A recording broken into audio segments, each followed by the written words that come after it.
अस्सलाम वालेकुम स्टूडेंट्स। हम पढ़ रहे थे चैप्टर 3 को। चैप्टर 3 में हमने पहले पीरियोडिक टेबल के बारे में पढ़ा है। देन हमने स्टार्ट की हुई थी पीरियोडिसिटी ऑफ प्रॉपर्टीज़।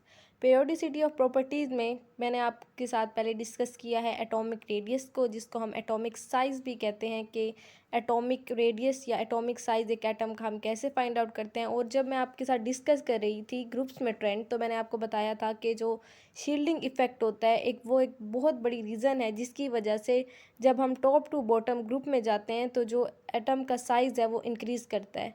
तो बेसिकली शील्डिंग इफ़ेक्ट होता क्या है, आज हम उसके बारे में जानेंगे। शील्डिंग इफ़ेक्ट की डेफिनेशन को हम पढ़ेंगे, उसकी एग्जांपल देखेंगे, और जो पीरियोडिक टेबल में पीरियड्स में और ग्रुप्स में शील्डिंग इफ़ेक्ट क्या रोल प्ले करते हैं, इनका क्या ट्रेंड है, उसके बारे में हम पढ़ेंगे। So let's start. The electrons present between the nucleus and the outermost shell of an atom reduce the nuclear charge felt by the electrons present in the outermost shell। यहाँ पे बात हो रही है आउटरमोस्ट शेल में पाए जाने वाले इलेक्ट्रॉन्स के बारे में, कि जो आउटरमोस्ट शेल में इलेक्ट्रॉन्स पाए जाते हैं वो एक न्यूक्लियर चार्ज फेल्ट करते हैं। न्यूक्लियर चार्ज क्यों फील करते हैं? क्योंकि जो प्रोटॉन्स होते हैं ना न्यूक्लियस के अंदर, वो पॉजिटिवली चार्ज होते हैं, और जो इलेक्ट्रॉन्स होते हैं वो नेगेटिवली चार्ज होते हैं। तो वे एक दूसरे को अपनी तरफ पुल करते हैं, यानी कि उनके दरमियान फोर्स ऑफ अट्रैक्शन पाई जाती है। लेकिन जब न्यूक्लियस और आउटर मोस्ट शेल के अंदर इलेक्ट्रॉन जो होते हैं उनके दरमियान ये जो पुल है, ये जो अट्रैक्टिव फोर्स है वो कम हो जाती है। वो क्यों रिड्यूस होती है? Due to presence of electrons. वो इलेक्ट्रॉन जो कि प्रेजेंट होते हैं आउटर मोस्ट शेल में पाए जाने वाले इलेक्ट्रॉन्स और न्यूक्लियस के दरमियान, वो जो न्यूक्लियर चार्ज है इलेक्ट्रॉन के ऊपर जो आउटर मोस्ट शेल में है, जो उन्हें फील करना चाहिए और क्लोज होने चाहिए वो न्यूक्लियस के, वो इतना नहीं फील करते। और ये जो न्यूक्लियर चार्ज है ये कम किसकी वजह से होता है? ये इलेक्ट्रॉन्स की वजह से होते हैं, जो आउटर मोस्ट शेल में पाए जाने वाले इलेक्ट्रॉन्स और न्यूक्लियस के दरमियान में पाए जाते हैं इनर शेल्स में। The attraction of outer electrons towards nucleus is partially reduced because of presence of inner electrons। हमने अभी यही बात पढ़ी है कि जो इनर इलेक्ट्रॉन्स प्रेजेंट होते हैं ना न्यूक्लियस और आउटर मोस्ट शेल में पाए जाने वाले इलेक्ट्रॉन्स के दरमियान, वो उन न्यूक्लियस और आउटर मोस्ट शेल में प्रेजेंट इलेक्ट्रॉन्स के दरमियान जो अट्रैक्टिव फोर्स है उसको कम कर देते हैं। As a result valence electrons outermost shell में पाए जाने वाले इलेक्ट्रॉन्स को कहा जाते हैं, वो लेस न्यूक्लियर चार्ज फील करते हैं जो कि एक्चुअल चार्ज उन्हें फील करना चाहिए, और इसको हम कहते हैं इफ़ेक्टिव न्यूक्लियर चार्ज। और इसको रिप्रेजेंट किससे करते हैं? जी इफ़ेक्टिव, यानी कि Z nuclear charge and EFF that is effective nuclear charge. तो इसकी आप डेफिनेशन देख लें कि जो वैलेंस इलेक्ट्रॉन्स जो हैं वो लेस न्यूक्लियर चार्ज फील करते हैं जितना कि उन्हें एक्चुअल चार्ज फील करना चाहिए। और इस चीज़ को, इस फेनोमिना को हम क्या कहते हैं? Effective nuclear charge. It means that the electrons present in the inner shells screen or shield the force of attraction of nucleus felt by the valence shell electrons। अब आपने एक चीज़ देखी हो तो एक शील्ड आप कंसीडर कर लें। फॉर एग्जांपल अगर आपने मूवीज़ देखी हैं, फॉर एग्जांपल कैप्टन अमेरिका ही आप देख लें, तो एक शील्ड होती है। जब शील्ड होती है तो वो रेज़ को जो आ रही होती हैं या कोई भी चीज़ आ रही होती है उसको शील्ड कर देती है, यानी कि वो आगे नहीं जाने देती उस फोर्स को।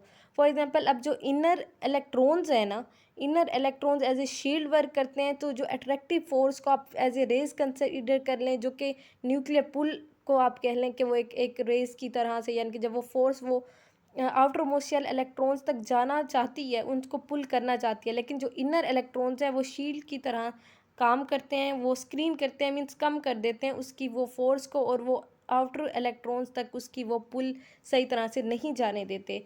जस्ट बिकॉज ऑफ दैट जो अट्रैक्शन है न्यूक्लियस की, जो कि वैलेंशियल इलेक्ट्रॉन्स को फील करनी चाहिए, वो उतनी अट्रैक्शन फील नहीं करती, जिसकी वजह से जो एटॉमिक साइज़ होता है ना ग्रुप्स में, वो क्योंकि शेल जब इंक्रीज़ करते हैं तो वो जो इंक्रीज़ एटॉमिक नंबर जब इंक्रीज़ होता है और शेल इंक्रीज़ होने की वजह से जो इनर इलेक्ट्रॉन्स हैं वो ज़्यादा हो जाते हैं, तो वो ना इलेक्ट्रॉन की उसकी तरफ सही तरह से अट्रैक्टिव फोर्स जाने देते हैं जो न्यूक्लियस में पाए जाने वाले प्रोटॉन्स होते हैं जो कि पॉजिटिवली चार्ज हैं। जैसे कि आपको पता है कि पॉजिटिवली और नेगेटिवली चार्ज जो होते हैं, यानी कि ऑपोजिट चार्जेस एक दूसरे को अट्रैक्ट करते हैं, तो वो ना तो इलेक्ट्रॉन की सही तरह से जाने देते हैं क्योंकि वो दरमियान में प्रेजेंट हो जाते हैं एज ए शील्ड की तरफ से, और ना ही वो न्यूक्लियस की उसकी तरफ सही तरह पुल जाने देते हैं। तो ये आपने डेफिनेशन इसकी देख लेनी है कि इलेक्ट्रॉन्स जो कि इनर शेल्स में प्रेजेंट हैं वो स्क्रीन करते हैं या शील्ड कर देते हैं, यानी कि कम कर देते हैं फोर्स ऑफ अट्रैक्शन जो न्यूक्लियस की फील करनी चाहिए थी वैलेंस शेल इलेक्ट्रॉन्स को, और इस चीज़ को हम कहते हैं शील्डिंग इफेक्ट।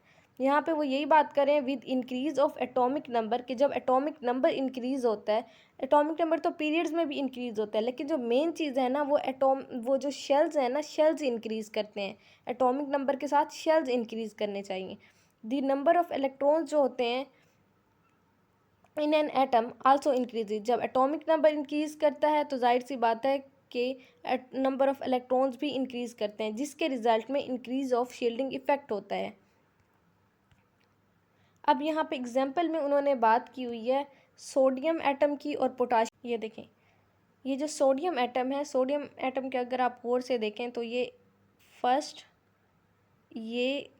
फर्स्ट में 2, देन 8, देन 1 है। ये देखें, ध्यान से आपने शेल्स देखने हैं, तो ये टोटल कितने बन रहे हैं, 11 बन रहे हैं। अगर आप पोटाशियम का देखें तो ये थर्ड पीरियड है और ये फोर्थ पीरियड। अब ये देखें, ये 3 हो गए हैं, 1 2 3। एंड अगर आप पोटाशियम का देखें तो 2 8 8 एंड देन 1, तो ये कितने हो रहे हैं, 19। पोटाशियम में कितने हैं, 19, 2 8 8 देन 1। अब वो यहाँ पे ये बात कर रहे हैं कि जो शील्डिंग इफेक्ट होते हैं वो इंक्रीज करते हैं down the group in the periodic table, जैसे कि ये फिग में हम वो शो कर रहे हैं कि जो because of this it is easy to take away electron from potassium. वो ये बात करें कि जो पोटाशियम का एटॉमिक नंबर है वो 19 है और सोडियम का जो एटॉमिक नंबर है वो है 11। तो जो पोटाशियम है उसके अंदर से, उसके आउटर मोस्ट शेल से इलेक्ट्रॉन को रिमूव करना इजी होगा बनिस्बत जो सोडियम है उससे। अगर हम ट्रेंड्स पीरियड्स में देख लें तो सिमिलरली जो शील्डिंग इफेक्ट होता है वो पीरियड में डिक्रीज़ करता है जब हम लेफ़्ट टू राइट मूव करते हैं। पीरियड्स में जब हम लेफ़्ट टू राइट मूव करते हैं तो मैंने आपको बात कही थी कि आपने ध्यान में रखना है कि शेल इंक्रीज़ नहीं हो रहे, एटॉमिक नंबर इंक्रीज़ हो रहा है, यानी कि नंबर ऑफ प्रोटॉन के साथ नंबर ऑफ इलेक्ट्रॉन इंक्रीज़ हो रहे हैं, तो इफेक्टिव न्यूक्लियर चार्ज इंक्रीज़ हो रहा है। ये मैंने आपको अपने लास्ट लेक्चर में एटॉमिक साइज़ वाले में बताया था आपको कि जब शेल इंक्रीज़ होंगे तो इनर जो इलेक्ट्रॉन्स हैं वो इंक्रीज़ होंगे, तभी यानी कि शील्डिंग इफेक्ट इंक्रीज़ होगा जो हमारे पास ग्रुप्स हैं उनमें। और यहाँ पे सोडियम और पोटाशियम ये फर्स्ट ग्रुप से बिलोंग करते हैं, अल्कली मेटल से। तो ये देखें, सोडियम में 3 हैं शेल्स, जबकि पोटाशियम में 4 हैं। तो जो पोटाशियम है, पोटाशियम के आउटर मोस्ट शेल से इजीली रिमूव कर सकते हैं हम इलेक्ट्रॉन को, जो सोडियम है उसके अंदर से हम इजीली रिमूव नहीं कर सकते बनिस्बत पोटाशियम के, just because of this shielding effect. और आपको एक और चीज़ के बारे में भी नेक्स्ट लेक्चर में पढ़ेंगे आप, कि आयोनाइजेशन एनर्जी बेसिकली क्या होती है, कि ये जो उनसे इलेक्ट्रॉन्स रिमूव करते हैं आउटर मोस्ट शेल से, आयोनाइजेशन एनर्जी चाहिए होती है इसके लिए। अब हम पीरियोडिसिटी ऑफ प्रॉपर्टीज़ पढ़े हैं, तो हमने पहले एटॉमिक रेडियस के बारे में पढ़ा, आपने देखा था ये इंटरलिंक्ड है। शील्डिंग इफेक्ट भी बता रहा है कि कैसे एटॉमिक रेडियस इंक्रीज़ कर रहा है, एटॉमिक रेडियस कैसे जब इंक्रीज़ करता है ग्रुप्स में तो वो शील्डिंग इफेक्ट भी रोल प्ले करते हैं कि कैसे शील्डिंग इफेक्ट के ज़्यादा होने की वजह से एटॉमिक रेडियस ज़्यादा हो रहा है। अब ये देखें, यहाँ पे इन्होंने एक और बात कर दी है, इंटरलिंक कर दिया एक तरह से, कि आयोनाइजेशन एनर्जी जो होती है, जो चाहिए होती है एक एटम के अंदर से इलेक्ट्रॉन्स को आउट ऑफ मोस्ट शेल से रिमूव करने के लिए। अब हम नेक्स्ट लेक्चर में आयोनाइजेशन एनर्जी के बारे में पढ़ेंगे। होप सो ये आपको समझ आ गया होगा कि शील्डिंग इफेक्ट क्या होता है और trends in periods and groups क्या आते हैं, कि कैसे पीरियड्स में शील्डिंग इफेक्ट डिक्रीज़ होता है जब हम लेफ़्ट टू राइट मूव करते हैं, क्योंकि वहाँ पे शेल्स नहीं इंक्रीज़ कर रहे होते, एटॉमिक नंबर इंक्रीज़ कर रहा है लेकिन शेल्स इंक्रीज़ नहीं कर रहे, इसलिए इनर इलेक्ट्रॉन्स भी इंक्रीज़ नहीं कर रहे, जिसकी वजह से जो रेडियस है वो भी डिक्रीज़ होता है। और जब हम टॉप टू बॉटम ग्रुप में जाते हैं तो भी हम यही देखते हैं कि जो शील्डिंग इफेक्ट है वो इंक्रीज़ करता है, क्योंकि नंबर ऑफ़ शेल्स इंक्रीज़ कर रहे हैं, और नंबर ऑफ़ शेल्स के इंक्रीज़ करने की वजह से जो इनर इलेक्ट्रॉन्स हैं, इनर इलेक्ट्रॉन ज़्यादा हो जाते हैं, तो शील्डिंग इफेक्ट ज़्यादा हो जाता है, जिसकी वजह से हमने पढ़ा था कि जो सा इफेक्टिव न्यूक्लियर चार्ज है वो डिक्रीज़ हो जाता है और शील्डिंग इफेक्ट ज़्यादा हो जाता है। That was all about today's lecture. बहुत छोटा सा लेक्चर था ये। आप ये मैंने आपको बताया था कि ये इंटरलिंक्ड है, इसमें इतनी ज़्यादा चीज़ें नहीं हैं पढ़ने के लिए। अब इन्होंने आयोनाइजेशन एनर्जी के बारे में भी बताया हुआ है आपको लास्ट में कि जो इलेक्ट्रॉन्स हैं वो पोटाशियम से रिमूव करना इजी होते हैं, जबकि सोडियम से रिमूव करना इजी नहीं होते। तो आप अब मेरे नेक्स्ट लेक्चर में पढ़ेंगे कि आयोनाइजेशन एनर्जी क्या रोल प्ले करती है इन इलेक्ट्रॉन्स को एटम्स के आउटर मोस्ट शेल से रिमूव करवाने में। तो स्टे ट्यून्ड। और अगर आपको वीडियो अच्छी लगती है तो लाइक करें और शेयर करें अपने फ्रेंड्स के साथ। Thank you. That was all about today's lecture. अल्लाह हाफिज़।